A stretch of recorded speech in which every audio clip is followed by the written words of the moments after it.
Ang mga kahanga-hangang pahayag ng ina ni Tagba Buyak-Usten, isa sa mga pinakasikat na aktor ng mundo ng Turko, tungkol sa mga problemang naranasan ng mag-asawa mula sa sinehan at telebisyon ay nakatanggap ng malawak na coverage sa media nitong mga nakaraang araw.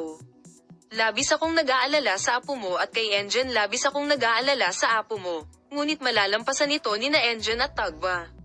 Ang pahayag na ito ay lumikha ng isang malaking sorpresa sa mundo ng magazine.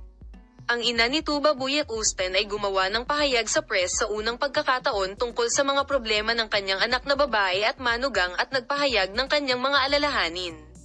Labis akong nag-aalala tungkol sa iyong apo, ang ina na naglarawan ng kanyang damdamin tungkol sa mga problema ng mag-asawa.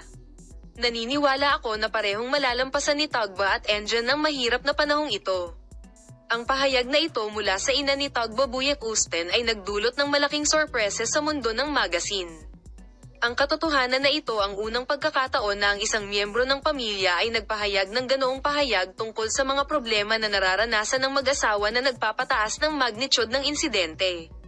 Mabilis na nakakuha ng malawak na atensyon ang balita at ang mga pahayag ng ina ay nakakuha ng malaking atensyon. Ang serye mula sa Tuba Buyak-Usten ay muling ipinahayag kung gaano katibay ang samahan ng mag-ina. Sinabi ng ina na kasama niya ang kanyang anak sa mahirap na proseso na kanyang pinagdadaanan at gagawin niya ang lahat para masuportahan siya. Ang taimtim na pananalita na ito ay nagpahayag ng malalim na pag-ibig.